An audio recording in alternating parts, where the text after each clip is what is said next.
Bismillahirrahmanirrahim. Assalamualaikum warahmatullahi wabarakatuh. Alhamdulillahirrabbilalamin. Wassalatu wassalamu ala rasulillah amma ba'd. Selamat malam para sahabat dan rekan-rekan semuanya, khususnya rekan-rekan mahasiswa Sekolah Tinggi Ilmu Tarbiyah Syamsul Ma'arif semester 3. Alhamdulillah, puji syukur kita panjatkan kehadirat Allah Subhanahu wa Ta'ala yang pada malam hari ini masih memberikan kesehatan, kesempatan dan kekuatan sehingga hari ini kami bisa mempresentasikan atau membuat sebuah video pembelajaran tentang psikologi pendidikan sebagai tugas yang diberikan oleh ibu dosen kita, yaitu Ibu Mutmainnah Sukiryadi MPD, yaitu tugas membuat video pembelajaran tentang psikologi pendidikan.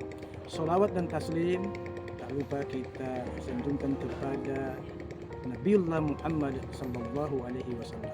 Semoga kita semua senantiasa mendapatkan syafaatnya beliau hingga yaumul akhir nanti.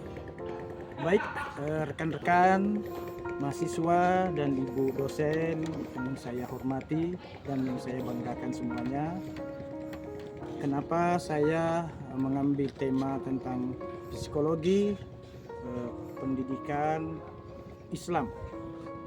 Karena tentunya berkaitan dengan kampus kita, yaitu kampus yang berlabel atau bermerek lembaga pendidikan agama Islam, ya, Sekolah Tinggi Ilmu Tarbiyah Syamsul Ma'arif. Sebagaimana yang kita ketahui semua bahwa Islam itu adalah ajaran agama yang mencakup seluruh konsep dan sistem kehidupan manusia. Islam mengajarkan bagaimana real kehidupan manusia sejak bangun tidur sampai dengan tidur kembali. Semua diatur oleh Islam. Maka termasuk juga tentunya ketika kita berbicara tentang ilmu pengetahuan dan pendidikan, maka Islam pun juga mengatur itu semua. Bahkan dalam ajaran Islam itu sendiri sangat mendorong bagaimana pentingnya ilmu pengetahuan itu sendiri. Di dalam Al-Quran surah Al-Mujadilah ayat 11, Allah Subhanahu wa Ta'ala menjelaskan, A'udzubillahi minasyaitonirrajim. Bismillahirrahmanirrahim. Yarfa'illahu alladhina amanu minkum walladhina utul ilma darajat. Niscaya Allah akan mengangkat dan meninggikan derajat orang-orang yang berilmu di antaramu beberapa derajat. Ini menunjukkan bahwa begitu pentingnya dalam Islam. Begitu pula dalam sebuah hadis Rasulullah sallallahu alaihi wasallam bersabda, "Talabul ilmi faridatun ala kullil muslimin." Sesungguhnya menuntut ilmu itu hukumnya wajib bagi setiap muslim. Ini menunjukkan bahwa posisi ilmu pengetahuan, posisi pendidikan itu sangat penting sekali di dalam Islam. Maka tentunya termasuk tentang ketika kita berbicara tentang psikologi pendidikan, maka Islam pun juga mengajarkan bagaimana psikologi pendidikan dalam Islam. Bentar, lanjut. Psikologi pendidikan dalam Islam adalah studi tentang proses belajar, mengajar, dan perkembangan individu seorang manusia, khususnya seorang muslim, berdasarkan nilai-nilai, berdasarkan prinsip-prinsip di dalam Islam, berdasarkan ajaran-ajaran Islam itu sendiri. Artinya apa? Bahwa ketika kita berbicara tentang psikologi pendidikan dalam Islam, maka kita sedang berbicara tentang bagaimana membangun kepribadian, bagaimana membangun karakter, bagaimana membangun jiwa seorang muslim, seorang manusia berdasarkan ajaran dan nilai-nilai Islam itu sendiri. Nah, maka ketika kita berbicara tentang konsep-konsep ajaran Islam itu, maka tentu ada konsep-konsep dasar yang harus kita pelajari, yang harus kita ketahui. Maka prinsip dasar dalam Islam itu yang pertama adalah tauhid, ya, bahwa kalimat tauhid itu menjadi sebuah prinsip dasar, menjadi sebuah keyakinan tertinggi atau menjadi ajaran utama di dalam hidup seorang muslim, bahwa sebelum dia mempelajari ilmu apapun, sebelum dia mendapatkan ajaran apapun, maka yang pertama tertanam di dalam jiwa seorang muslim itu adalah kalimat tauhid, kalimat tentang kebesaran Allah, kalimat tentang pengesaan Allah. Bukankah kita bersama tahu bahwa sebelum manusia itu dilahirkan ke dunia ini, ketika manusia itu masih berada di alam ruh, ketika dia masih berada di alam ruh, maka ketika itu Allah Subhanahu wa taala berkata kepada manusia, kata Allah, alastu birabbikum, apakah engkau mengakui bahwa aku ini adalah Rabbmu, Tuhanmu, penciptamu? Maka kemudian kita sebagai seorang hamba yang ketika itu masih berada di dalam ruh, kemudian mengatakan qalu bala syahidna. Artinya apa? Kita mengakui bahwa engkau adalah Rabb kami, kamu adalah pencipta kami. Kita mengakui bahwa Allah adalah pencipta kami, sebuah bentuk pengakuan ketika kita masih berada di dalam roh. Ini artinya apa? Inilah ketika pertama kali ditanamkan kalimat tentang keesaan Allah, kalimat tentang tauhid. Maka kemudian ketika seorang manusia kemudian lahir ke muka bumi ini, untuk pertama kalinya dia menghirup segarnya udara kehidupan, maka kemudian kalimat pertama yang diperdengarkan di telinga seorang manusia ketika itu masih menjadi seorang bayi dia adalah kalimat tentang keesaan Allah, lafzul jalalah. Itu sebabnya seorang bayi itu kenapa disunnahkan, diazankan Allahu Akbar, Allahu Akbar. Maka pada saat itu kita menanamkan kalimat tauhid, kalimat kebesaran Allah di telinganya. Ini yang pertama.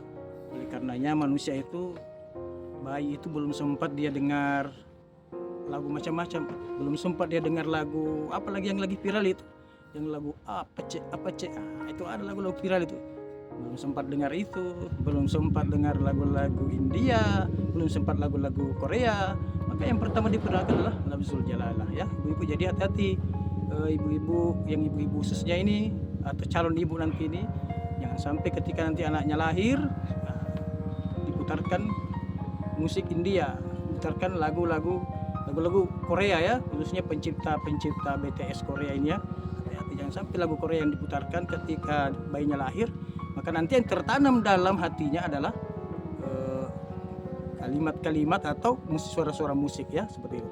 Maka yang pertama diperdengarkan adalah kalimat tauhid. Nah, disinilah pertama penetapan prinsip dasar dalam psikologi pendidikan, yaitu tentang tauhid. Kalau tauhidnya sudah bagus, tauhidnya sudah terbentuk, tauhidnya sudah tertanam atau terpatri dalam jiwanya, maka pelajaran dan ilmu-ilmu selanjutnya itu ketika kita mengajarkannya akan lebih mudah lagi. Nah, kemudian setelah tauhid adalah prinsip dasar dalam psikologi pendidikan Islami adalah khilafah atau kepemimpinan, ya. Artinya bagaimana kemudian manusia itu mengakui sebagai khalifah Allah di muka bumi, karena pada dasarnya manusia diciptakan di muka bumi ini untuk menjadi khalifah atau untuk menjadi pemimpin, mengatur alam jagat raya ini. Karena alam ini isinya bukan cuma manusia, ada flora dan fauna, ada tanaman, ada tumbuhan, tetapi manusia dipilih oleh Allah untuk menjadi pemimpin. Maka kemudian ketika Allah pertama kali menciptakan manusia, Nabiullah Adam alaihissalam, sebelum dia diciptakan, maka Allah berkata kepada malaikat, wa idz qala rabbuka lil malaikati inni ja'ilun fil ardi khalifah. Ketika Allah berkata kepada para malaikat, sesungguhnya aku akan menciptakan khalifah, pemimpin di muka bumi ini.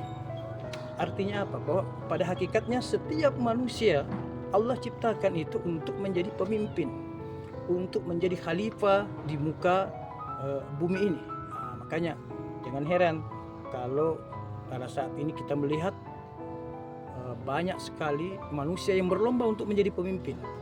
Ada yang berlomba untuk menjadi presiden, ada yang berlomba menjadi gubernur, atau ada yang berlomba menjadi wali kota dan sebagainya. Itu adalah sebuah sunnatullah dalam kehidupan manusia, karena itu memang menjadi prinsip dasar bagi pendidikan dalam Islam itu sendiri, yaitu tentang bagaimana manusia kemudian mengakui bahwa dirinya ini adalah wakil atau khalifah di muka bumi ini untuk mengatur alam ini. Maka ketika di alam ini terjadi sesuatu hal yang tidak sesuai, sesuatu hal yang tidak diinginkan, maka manusia bertanggung jawab, karena manusia sudah diberikan jalan kepemimpinan oleh Allah Subhanahu wa taala. Kemudian prinsip dasar yang ketiga adalah manusia dalam proses pendidikannya adalah bagaimana tentang manusia itu bertawakal kepada Allah Subhanahu wa taala. Yaitu artinya apa? Tawakal Allah, yaitu mengandalkan kekuatan Allah dalam proses belajar mengajar, yaitu mengandalkan sepenuhnya, menyerahkan sepenuhnya segala hasil daripada usaha yang dia lakukan. Bahwa harus kita pahami bahwa dan sadar bahwa sesungguhnya kita sebagai manusia ini hanya wajib berusaha, hanya wajib berikhtiar, tetapi keberhasilan dari segala usaha, keberhasilan dari segala ikhtiar kita itu tentunya adalah hak prerogatif Allah Subhanahu wa taala. Maka kita hanya diminta untuk bertawakal Allah, berserah diri, mempasrahkan diri kepada Allah Subhanahu wa taala. Kemudian prinsip dasar yang keempat dalam psikologi pendidikan dalam Islam ini adalah ihsan, yaitu meningkatkan kualitas pembelajaran dengan baik. Artinya bagaimana kita berusaha meningkatkan kemampuan kita, meningkatkan pemahaman kita, meningkatkan keilmuan kita, yang tentunya kualitas ilmu yang kita tingkatkan dia tentunya ilmu-ilmu yang baik, yaitu ilmu-ilmu yang bisa mendekatkan kita, semakin mendekatkan kita kepada Allah Subhanahu wa taala, meningkatkan kualitas pembelajaran dengan baik sehingga kualitas kita sebagai seorang hamba, kualitas pribadi kita yaitu mendapatkan peningkatan dalam ilmu pengetahuan. Jadi prinsip dasar dalam psikologi pendidikan dalam Islam itu ada 4, yaitu pertama adalah tauhid, mengakui keesaan Allah. Yang kedua adalah khilafah, mengakui manusia sebagai khalifah Allah di muka bumi ini. Kemudian yang ketiga adalah bertawakal atau menyerahkan sepenuhnya hasil daripada proses kita belajar kepada Allah Subhanahu wa taala. Kemudian yang keempat adalah ihsan, bagaimana kemudian kita meningkatkan atau mengupgrade nilai kualitas pembelajaran dengan baik. Itu prinsip dasar dalam psikologi pendidikan dalam Islam. Kemudian selanjutnya adalah tujuan pendidikan. Tujuan pendidikan dalam psikologi pendidikan Islam itu yang pertama adalah mencapai takwa kepada Allah. Sebagaimana Allah jelaskan, ya ayyuhalladzina amanu taqullaha haqqa tuqatih. Hai orang-orang yang beriman, bertakwalah kamu dengan sebenar-benarnya takwa. Wala tamutunna illa wa antum muslimun, dan janganlah kamu mati meninggalkan kehidupan ini melainkan dalam keadaan muslim. Tujuan pendidikan adalah bagaimana kita senantiasa bertakwa kepada Allah, meningkatkan ketakwaan kita kepada Allah. Bagaimana bertakwa kepada Allah dengan sebenar-benarnya? Takwa adalah bagaimana kita senantiasa berusaha melaksanakan segala apa yang diperintahkan oleh Allah dan menjauhi segala apa yang dilarang oleh Allah Subhanahu wa taala. Kemudian tujuan pendidikan setelah mencapai takwa kepada Allah adalah bagaimana kita membentuk karakter yang mulia atau yang disebut dengan akhlak, kepribadian yang baik, ya. Itu tujuan dalam psikologi pendidikan Islam, membentuk karakter. Bagaimana kita membentuk jiwa kita, membentuk kepribadian kita, membentuk tingkah laku kita menjadi seorang yang baik. Sebagaimana Rasulullah mengatakan, innama bu'istu liutammima maqarimal akhlak, dan tidaklah aku diutus ke dunia ini melainkan untuk memperbaiki akhlak.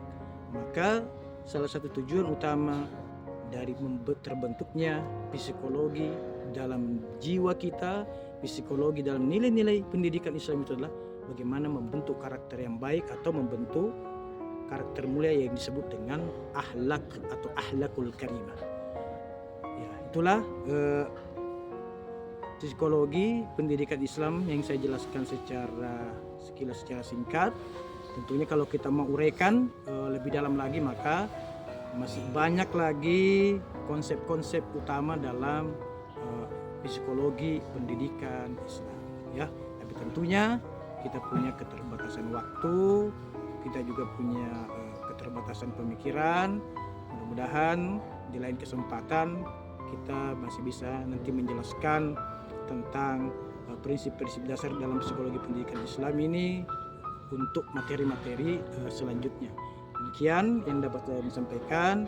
Rekan-rekan, saudara-saudaraku semuanya, para mahasiswa Sekolah Perguruan Tinggi Ilmu Tarbiyah Syamsul Ma'arif semester 3 dan juga Ibu dosen Mutmainnah Sukaryadi MPD.